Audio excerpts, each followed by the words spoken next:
मेरे प्यारे बच्चों, कैसे हो आप सब।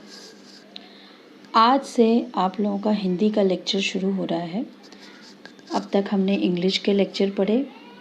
होप के आपकी लुबना टीचर्स के ये सारे इंग्लिश के लेक्चर्स आप लोगों को बहुत अच्छे से समझ में आ गए होंगे। अब जो है हम लोग हिंदी स्टार्ट करने जा रहे हैं, हिंदी पढ़ने जा रहे हैं। आज पहली इकाई की जो पहली पोयम है, हे मातृभूमि, बहुत ही प्यारी पोयम है, बहुत ही अच्छी पोयम है। तो इस पोयम को भी हम लोग बहुत अच्छे से समझेंगे और फिर इसके बाद में इसके जो क्वेश्चन आंसर्स पीछे दिए गए हैं वो भी करेंगे।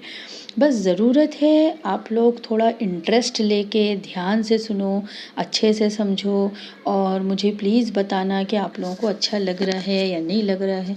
मैं अपनी तरफ से पूरी कोशिश कर रही हूँ कि आप लोगों को ये सब जो मैं समझा रही हूँ बहुत अच्छे से समझ में आए और आप लोग इंटरेस्ट लेके पढ़ें। ठीक है, बगैर इंटरेस्ट के ना कुछ अच्छा नहीं लगता। अगर इंटरेस्ट हो तो ही मज़ा आएगा।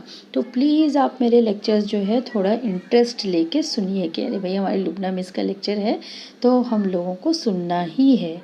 ठीक है, तो पहली इकाई की पहली कविता है हे मातृभूमि, जो लिखी है राम प्रसाद बिस्मिल ने। राम प्रसाद बिस्मिल, मैं आप लोगों को बता दूं कि ये नाम आप लोगों ने हिस्ट्री में पढ़े हैं या अभी शायद आगे के लेसन्स में पढ़ेंगे भी। राम प्रसाद बिस्मिल हमारे स्वतंत्रता सेनानी थे, यानी फ्रीडम फाइटर थे। जैसे भगत सिंह थे, बटुकेश्वर दत्त थे, तो उन्हीं के टाइम पे उन्हीं के साथ में राम प्रसाद बिस्मिल भी थे, जिन्होंने आज़ादी की लड़ाई में हिस्सा लिया। और उसी टाइम पर ना, यानी आज़ादी की लड़ाई जब ये स्वतंत्रता सेनानी लड़ रहे थे तो मातृभूमि की भक्ति का, उसकी इबादत का एक ऐसा जोश इन लोगों के ऊपर चढ़ा हुआ था कि उस वक्त इन लोगों ने ये सब कविताएं लिखी थी। तो राम प्रसाद बिस्मिल की ये बहुत ही प्रसिद्ध, यानी बहुत ही मशहूर फेमस ये कविता है हे मातृभूमि। आज हम पढ़ते हैं। पढ़ने से समझने से पहले ना हम पहले राम प्रसाद बिस्मिल के बारे में पढ़ लेते हैं, जो यहाँ पर हमको उनका परिचय दिया हुआ है। इनका जन्म 1897 में शाहजहांपुर में हुआ, उत्तर प्रदेश। आके देखो ऊ और प्र दिया हुआ है, इट मीन्स उत्तर प्रदेश। शाहजहांपुर उत्तर प्रदेश में 1897 में इनका जन्म हुआ और 1927 गोरखपुर उत्तर प्रदेश में इनकी मृत्यु हुई। ठीक है, 1927 में जो है इनकी मृत्यु हो चुकी थी। अब राम प्रसाद बिस्मिल जो है वो भारत के महान स्वतंत्रता सेनानी ही नहीं बल्कि उच्च कोटि के कवि, अनुवादक, बहुभाषाविद व साहित्यकार भी थे। इसका मतलब ये है कि राम प्रसाद बिस्मिल जो है वो बहुत बड़े हमारे फ्रीडम फाइटर ही नहीं, स्वतंत्रता सेनानी यानी कि फ्रीडम फाइटर ही नहीं बल्कि वो उच्च कोटि के, यानी वन ऑफ द इम्पॉर्टेंट कवि जो है, बड़े पैमाने के एक बड़े जो है वो कवि भी थे, अनुवादक यानी कि ट्रांसलेटर भी थे, एंड बहुभाषाविद यानी बहुत सारी डिफरेंट लैंग्वेजेस उनको आती थी। वह साहित्यकार भी थे और वो एक हिस्टोरियन भी थे, यानी हिस्ट्री लिखने का भी काम करते थे। आपने देश की आज़ादी के लिए अपने प्राणों की आहुति दे दी। उन्होंने देश को आज़ाद कराने के लिए, उस समय तो मतलब 1927 के जो पीरियड में इनकी मृत्यु हुई है उस टाइम पे तो यानी फ्रीडम फाइटिंग बहुत ज़ोरों पे थी। तो उस टाइम पर इन्होंने देश की आज़ादी के लिए अपने प्राणों की आहुति दे दी, मतलब उन्होंने अपनी जान कुर्बान कर दी। सरफरोशी की तमन्ना अब हमारे दिल में है, देखना है जोर कितना बाजुए कातिल में है। ये लाइंस तो आप लोगों ने सुनी होगी, ये एक पूरी कविता है। इस प्रसिद्ध कविता की रचना, ये जो मशहूर फेमस लाइंस हैं, ये जो कविता है ये राम प्रसाद बिस्मिल की ही लिखी हुई है। बिस्मिल उपमान के अतिरिक्त आप राम और अज्ञात के नाम से भी लेख व कविताएं लिखते थे, यानी उनका जो फेमस टाइटल था बिस्मिल, उनके नाम के आगे वो लगाते थे बिस्मिल, इस नाम से तो कविता लिखते ही थे, लेकिन कभी कभार वो सिर्फ राम के नाम से या फिर अज्ञात, जैसा हमने इंग्लिश में पढ़े थे ना अनोनिमस, जहाँ पे राइटर अपना नाम शो नहीं करना चाहता है, तो अज्ञात के नाम से भी वो अपने लेख और कविताएं लिखा करते थे। ठीक है, फिर इसके बाद अब हम पढ़ते हैं ज़रा कविता के बारे में कि एक्चुअल में ये कविता क्या है। प्रस्तुत कविता में क्रांतिकारी एवं स्वतंत्रता सेनानी कवि राम प्रसाद बिस्मिल जी ने मातृभूमि के प्रति अपने प्रेम एवं भक्ति भाव को व्यक्त किया है। यहाँ आपने मातृभूमि की सेवा करने और देश हित में निछावर हो जाने की लालसा व्यक्त की है। ये जो हमारे क्रांतिकारी यानी कि हमारे जो रेवोल्यूशनरी थे और उसी के साथ में स्वतंत्रता सेनानी, हमारे जो फ्रीडम फाइटर कवि भी थे ना, वो राम प्रसाद बिस्मिल जी, उन्होंने मातृभूमि यानी हमारा देश, हमारी धरती माँ, उसके प्रति अपना प्रेम, अपना प्यार एवं भक्ति भाव, यानी वो कितना अपने देश की जो है भक्ति करते हैं, उसे प्यार करते हैं, उसको उन्होंने व्यक्त किया है। यहाँ आपने मातृभूमि की सेवा करने, अपनी धरती माँ की सेवा करने और देश हित में निछावर हो जाने और अपने देश के लिए अपने आप को कुर्बान कर देना, इसकी लालसा, इसकी उनको कितनी चाहत थी, इस बात को उन्होंने इस कविता में व्यक्त किया है। ठीक है,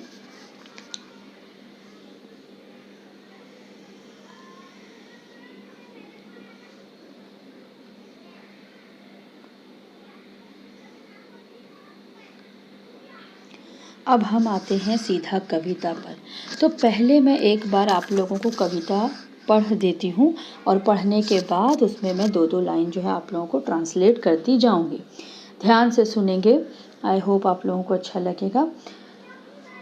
हे मातृभूमि, हे मातृभूमि, हे मातृभूमि, हे मातृभूमि, हे मातृभूमि, तेरे चरणों में शीश नवाऊं, मैं भक्ति भेंट अपनी तेरी शरण मिलाऊं। हे मातृभूमि, माथे पे तू हो चंदन, छाती पे तू हो माला, जीवा पे गीत तू हो मेरा, तेरा ही नाम गाऊं। हे मातृभूमि, हे मातृभूमि, जिससे सपूत उपजे श्री राम कृष्ण जैसे, उस धूल को मैं तेरी निज शीश पे चढ़ाऊं। हे मातृभूमि, हे मातृभूमि, माई समुद्र जिसकी पदरज को नित्य धोकर, करता प्रणाम तुझको मैं वे चरण दबाऊं। हे मातृभूमि, हे मातृभूमि, सेवा में तेरी माता मैं भेद भाव तज कर, वह पुण्य नाम तेरा प्रतिदिन सुनाऊं।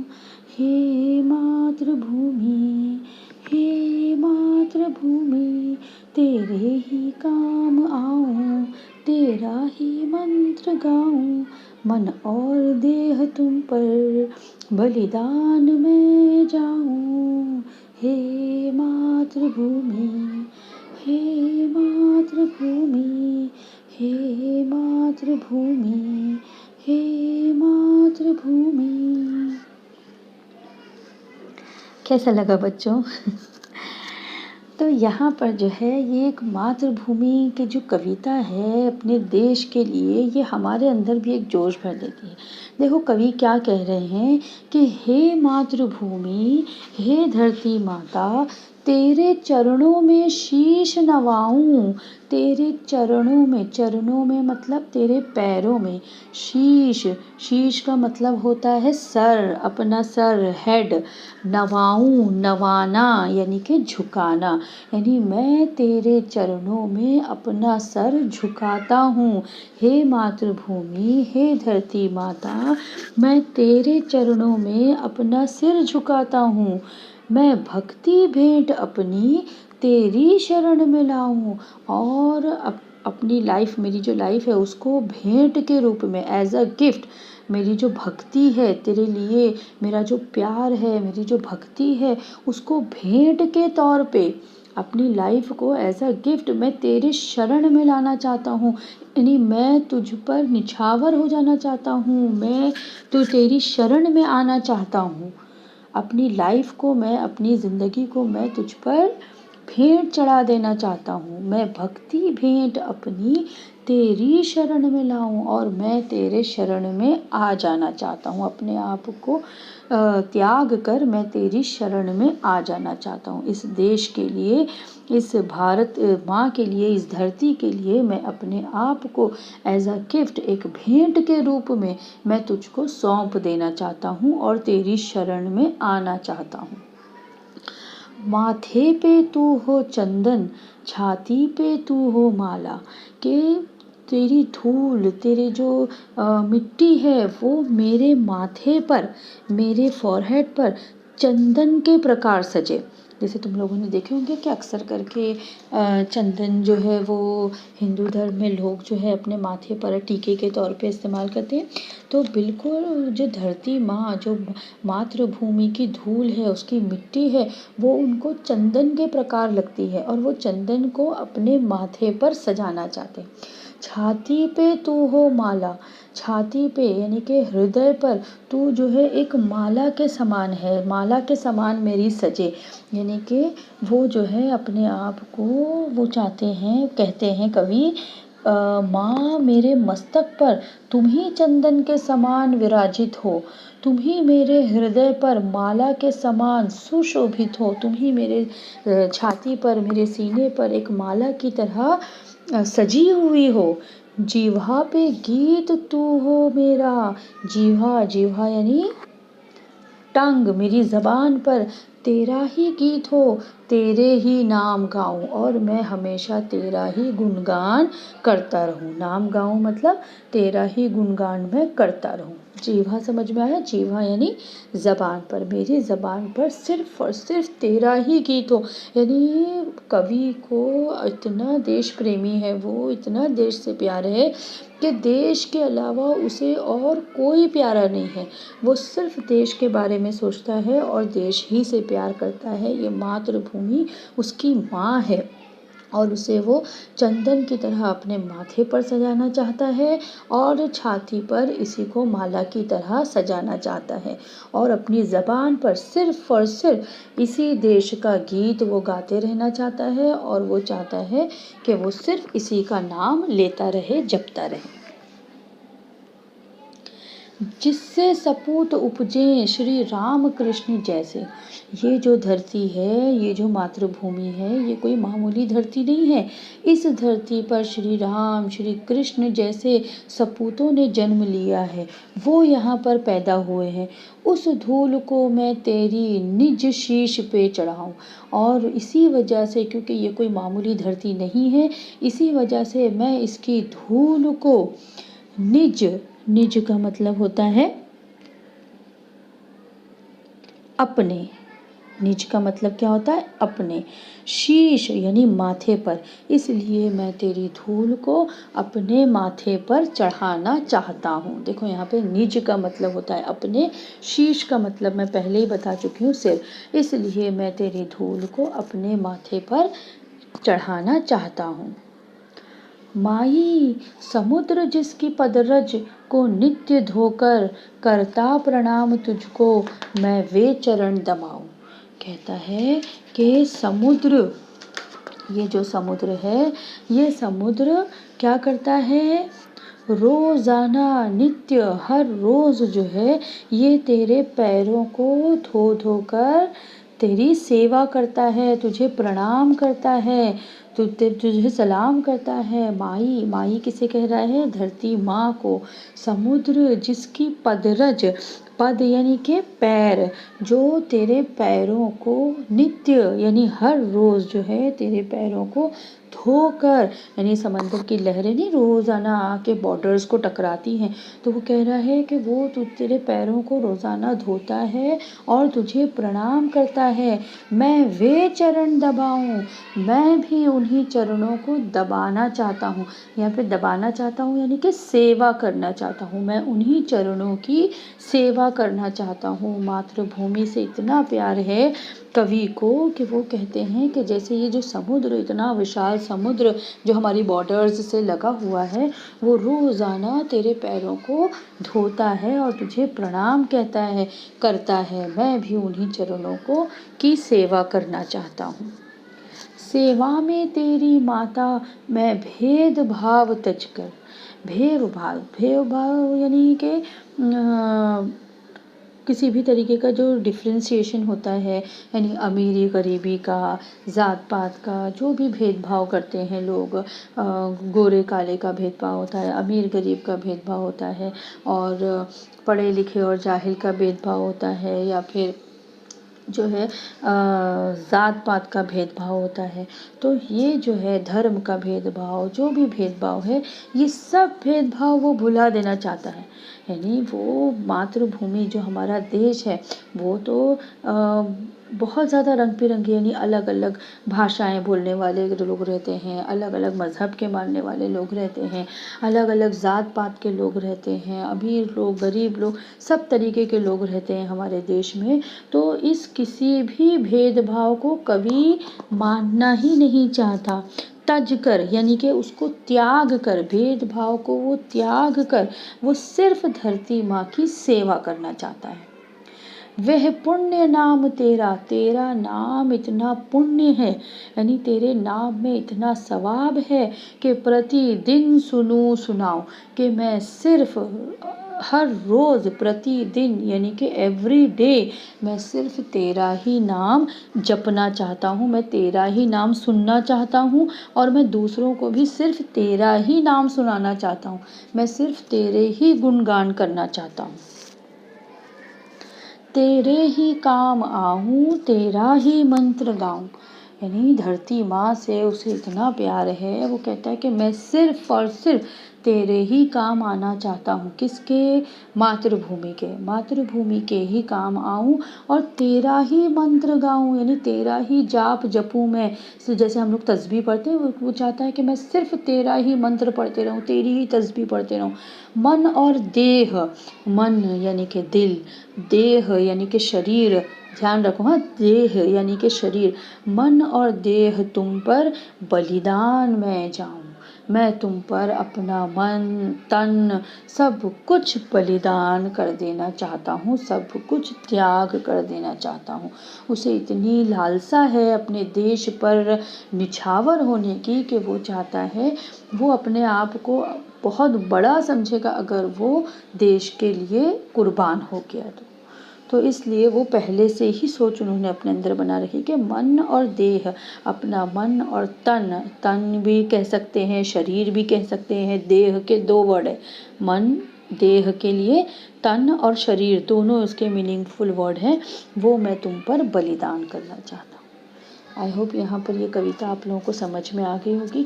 तो इस कविता को आप लोग भी अच्छे से पढ़ेंगे, जैसा मैंने बताई हूँ वैसे ही पढ़ेंगे, अच्छे से गीत गाते हुए पढ़ो, मज़ा आएगा, और फिर इसको समझो। अब हम चलते हैं, ये देखो यहाँ पर शब्द वाटिका दी गई है, यानी कि मीनिंग्स दिए गए हैं। नवाना, वैसे तो मैं बता चुकी हूँ तुम लोगों को सब, पर फिर भी ये तुम लोगों को लिखना भी है, इसलिए ध्यान दो।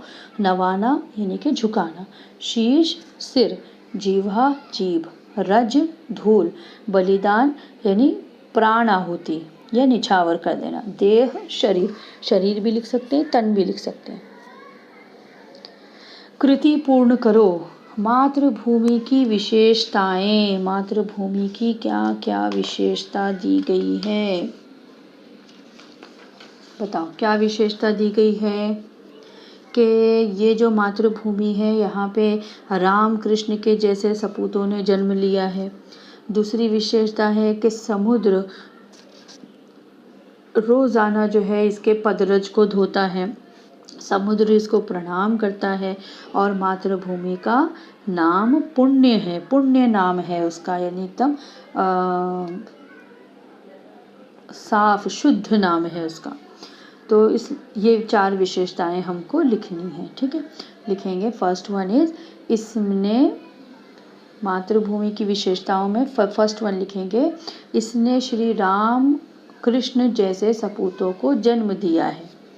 दूसरा लिखेंगे, समुद्र नित्य इसकी पदरज को धोता है। थर्ड लिखेंगे, समुद्र इसे प्रणाम करता है। और फोर्थ लिखेंगे, मातृभूमि का पुण्य नाम है, ठीक है। सेकंड कृति है, कवि मातृभूमि के प्रति अर्पित करना चाहता है। किसे अर्पित करना चाहता है, क्या निछावर करना चाहता है, क्या बलिदान करना चाहता है? 2 ही चीज़ें हैं, मन और देह। वो अपना मन भी त्याग करना चाहता है और शरीर भी त्याग करना चाहता है। मन और देह 2 वर्ड लिखेंगे। एक शब्द में उत्तर लिखो, एक शब्द में जवाब देना है। फर्स्ट क्वेश्चन है, कवि की जीवा पर इसके गीत हों। कवि की जीवा पर इसके गीत हों। किसके गीत हों? यस, मातृभूमि के। सेकंड है, मातृभूमि के चरण धोने वाला। कौन है मातृभूमि के चरण धोने वाला? समुद्र। करेक्ट, समुद्र जो है वो इसके चरण धोने वाला। फिर मातृभूमि के सपूत। कौन है मातृभूमि के सपूत? श्री राम और श्री कृष्ण। फोर्थ वन, प्रतिदिन सुनने सुनाने योग्य नाम। हर रोज जो हम सुने और सुनाएं वो नाम किसका है? यस, मातृभूमि का है। मातृभूमि के चरणों में इसे नवाना है। किसको झुकाना है, किसे नवाना है? यस, शीश यानी कि सर। फोर्थ क्वेश्चन है, कविता की पंक्तियां पूर्ण कीजिए। अब ये तो मैंने अभी तुम लोगों को कविता का पेज दिखाई थी, तुम लोग उसमें से देख के भी लिख सकते हो। ये कविता की लाइंस ना याद करने की ज़रूरत नहीं, क्योंकि पेपर में ऑलरेडी हमको स्टैंजा आता है, कविता दी हुई रहती है और उसके ऊपर हमको क्वेश्चन आंसर्स होते हैं। तो यहाँ पर तो दिया हुआ है, देख कर ही लिखना है। सेवा में तेरी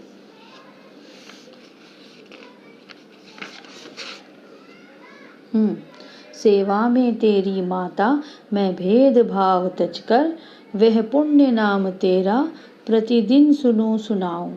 तेरे ही काम आऊं, तेरा ही मंत्र गाऊं, मन और देह तुम पर बलिदान मैं जाऊं। अब तुमको ना इस तरीके से आ सकता है कि तुम इन पंक्तियों का भावार्थ लिखो। अभी 8th स्टैंडर्ड से ना तुम लोगों को हिंदी में भावार्थ लिखने के लिए आता है, तो वहाँ पर तुम लोगों को पंक्तियों का एक्सप्लेनेशन लिखने के लिए आना चाहिए।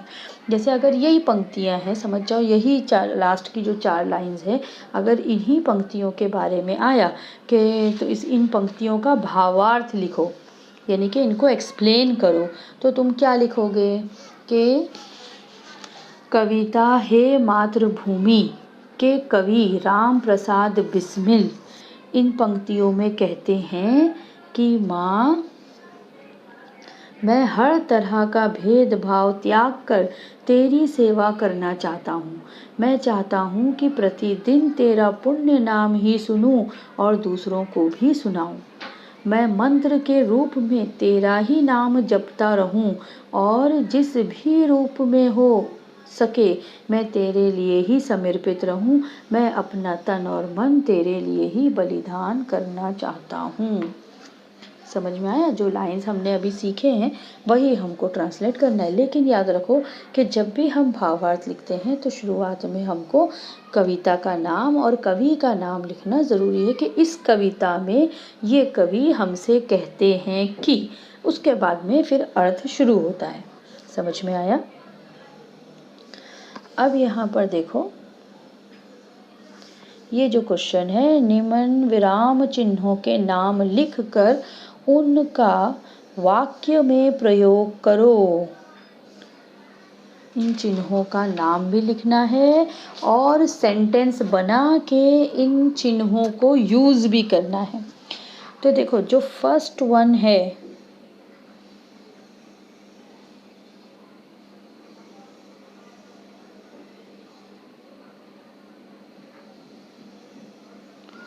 ये है फर्स्ट वन, इसे कहते हैं पूर्ण विराम। क्या कहते हैं? पूर्ण विराम कहते हैं। पूर्ण विराम जैसे हम लोग इंग्लिश सेंटेंस में लास्ट में फुल स्टॉप लगाते हैं, वैसे ही हिंदी के सेंटेंसेस में लास्ट में पूर्ण विराम लगाया जाता है। अब इसके लिए कोई भी वाक्य आप लोग बना सकते हैं। जैसे मैं बनाती हूँ, मेरा नाम लुबना है। करेक्ट, एक सिंपल सेंटेंस, बहुत ही सिंपल सेंटेंस तो ये हो गया जो छोटे से छोटा कोई भी बच्चा बोल सकता है कि मेरा नाम, जो भी अपना नाम लिख दो तुम लोग, मेरा नाम ये है, लेकिन वो है के आगे ना लास्ट में क्या होना चाहिए? पूर्ण विराम होना चाहिए। ठीक है। और दूसरा हो सकता है, राजा ने राजकुमारी को गले लगा लिया, ये भी एक हो सकता है ना। और जैसे और क्या हो सकता है? अभी जो हमने मातृभूमि पढ़े उससे रिलेटेड क्या हो सकता है? ठीक है, उससे रिलेटेड कोई भी एक सेंटेंस बताओ।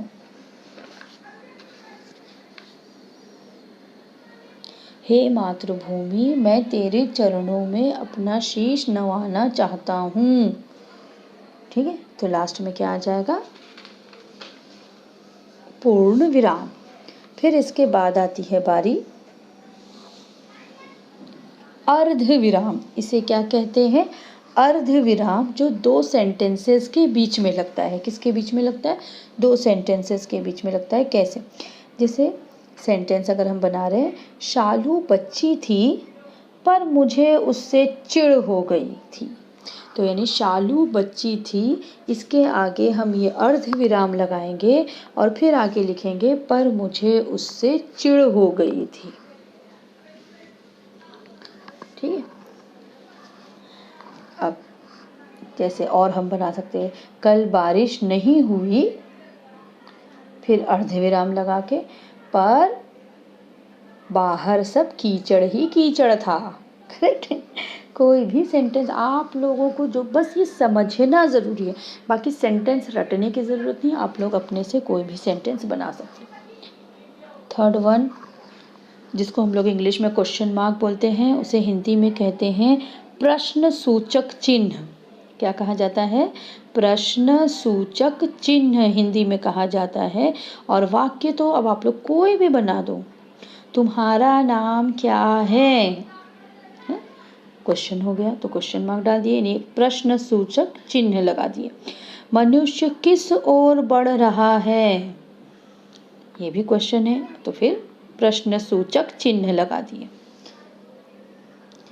प्रश्न सूचक चिन्ह के बाद है योजक। ये जो छोटी सी लकीर दिख रही है ना आप लोगों को, ये है योजक। ये ना अक्सर करके दो वर्ड्स के बीच में लगती है, जैसे धूप छाँव, दौड़ धूप, ऐसे दो वर्ड्स के बीच में जो है ये योजक चिन्ह लगती है। सेंटेंस देखो, दिन भर बड़ी दौड़ धूप रही, दिन भर बड़ी दौड़ धूप रही, तो यहाँ पे दौड़ धूप, उसके बीच में आएगा ये योजक चिन्ह। ठीक है, योजक चिन्ह समझ में आया। अब यहाँ पे तो ये प्रश्न चिन्ह वापस से रिपीट किया गया है। हम चलते हैं इसके आगे। एक्सक्लेमेटरी मार्क जो दिखाई दे रहा है उसे हिंदी में कहते हैं विस्मय सूचक चिन्ह। क्या कहते हैं? विस्मय सूचक चिन्ह कहते हैं। अब सेम जैसे इंग्लिश में एक्सक्लेमेटरी मार्क जो टाइम पे यूज़ होता है वो टाइम पे ये यूज़ किया जाता है। जैसे अभी हमने इसी पोएम में पढ़े, हे मातृभूमि तेरे चरणों में शीश नवाऊं, हे मातृभूमि, उसके आगे क्या लगेगा? एक्सक्लेमेटरी मार्क, यानी विस्मय सूचक चिन्ह, विस्मयादि बोधक चिन्ह भी कहा जाता है। फिर उसके आगे है सिंगल इन्वर्टेड कॉमा, जिसे हिंदी में कहते हैं इकहरी उद्धरण चिन्ह। इकहरी उद्धरण चिन्ह, सिंगल इन्वर्टेड कॉमा, जो हमेशा अक्सर करके किसी के नाम के ऊपर लगता है, कोई टाइटल के ऊपर लगता है। ठीक है।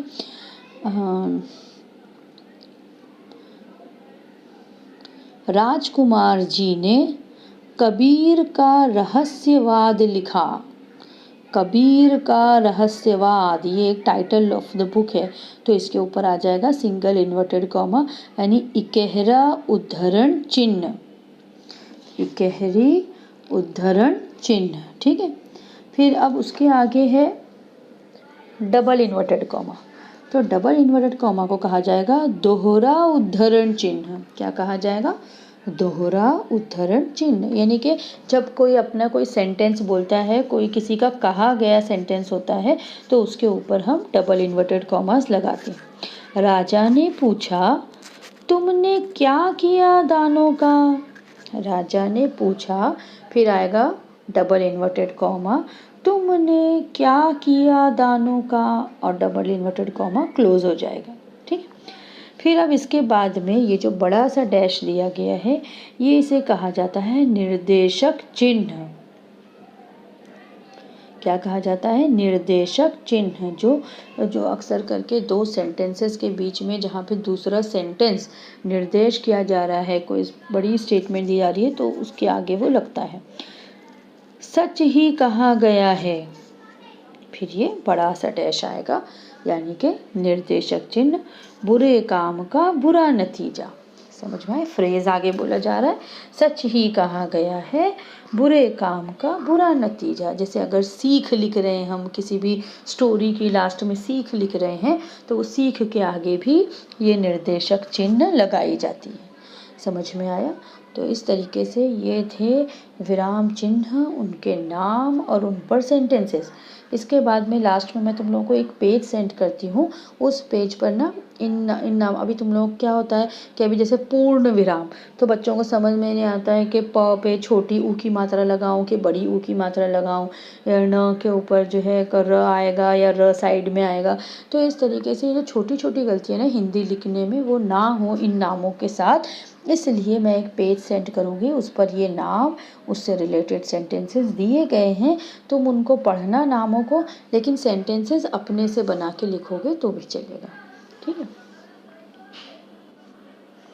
यहाँ पे हमारी ये जो कविता है राम प्रसाद बिस्मिल जी की हे मातृभूमि, ये कंप्लीट हो जाती है।